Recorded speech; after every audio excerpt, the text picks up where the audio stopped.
practices for mastering communication. I hope everybody's getting a clear picture of how deeply this can transform your entire life, your opportunities, your social network, your connections, your business life, your fucking everything. So first of all, put in a shit ton of reps, meaning lots and lots and lots and lots and lots of social interaction with a variety of people. And not just like the 500 shots in an empty gym a day, but shots against good defenders. Go into social interactions that are challenging, that might activate you, that might be uncomfortable. And be conscious, be mindful of your communication as you're communicating. As I'm speaking, there's part of my awareness back here that's observing me speaking and learning in real time. I'm paying attention to what I'm saying and the way I'm saying it and the way that it's being received. That's an automated program. And you build that up first just by paying attention, and then it gets easy and automatic to pay attention. And the learning, the feedback loop accelerates your mastery much, much faster. So consciously communicate, which also means noticing after the fact, after you communicate, how you could have communicated better. There's all kinds of moments in everyday life where I'll have an interaction and I'll walk away from it and think, oh, I could have said that this way instead of that way. Good, like into the bank. Watching and or spending time around great communicators, inputs and outputs. So whatever you put in will come out. If you're watching really great, like high level communicators, you will communicate better, as we said. If you watch stand-up comedy, you'll get funnier, same principle. I used to watch a ton of the show Californication, Hank Moody. Craig Ferguson is another. Russell Brand, old school Russell Brand. They have their own way of communicating, so don't copy it, but observe it. And Dave Chappelle is another one. Like Dave Chappelle is a master communicator. A lot of stand-up comics, master communicators. You have to be. The whole medium is communication. So if somebody captures you with the way that they communicate, why? Why did they what is it about that? Deconstruct it and then reconstruct it in a way that's useful for you, that matches your unique style. Reading and writing as well. Writing is, for me, it's transformed the way that I communicate. The more writing I'm doing, the better I communicate.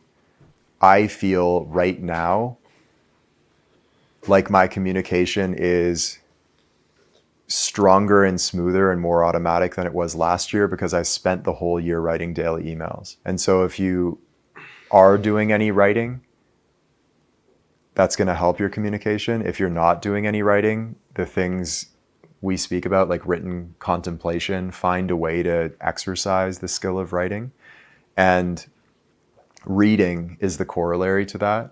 So reading books that use language and phrasing and ways of communicating that capture your attention. Hitchhiker's Guide to the Galaxy, Hunter S. Thompson, like books like this, these are just my personal taste, but whatever's in your taste. Thinking and contemplation, what we've been doing all week, thinking is the basis for communication and for the words that you use.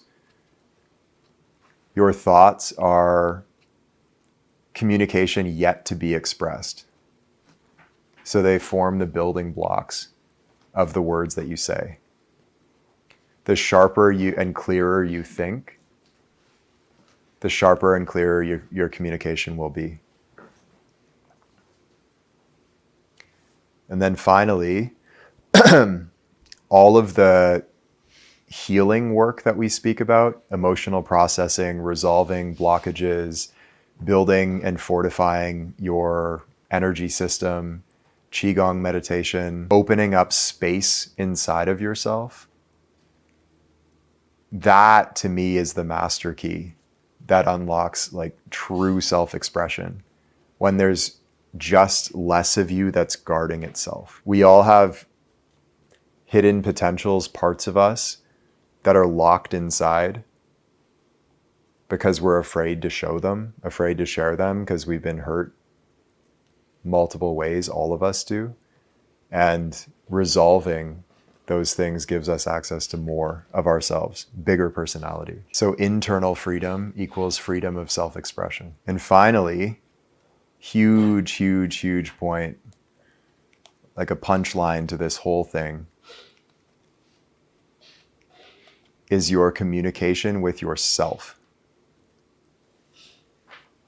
The way that you communicate with yourself will be directly reflected in the way that you communicate with others. And the way you communicate with others will be directly reflected in the way you communicate with yourself. So it is just as damaging, just as unacceptable, just as suboptimal to communicate poorly with yourself as it is to communicate poorly with others. To be a dick to yourself as it is to be a dick to others. All of your thoughts are just an internal communication. So you can, in real time, practice your communication skills and have that practice be reflected in the way you communicate with other people through just noticing how you're communicating with yourself, noticing your thoughts, how you're talking to yourself, how you're relating to yourself. So put all of this to work, not only with others, but also in your own mind. See your whole fucking life transform. Cool? Final words, questions, comments? That was really good. Fire. Dope.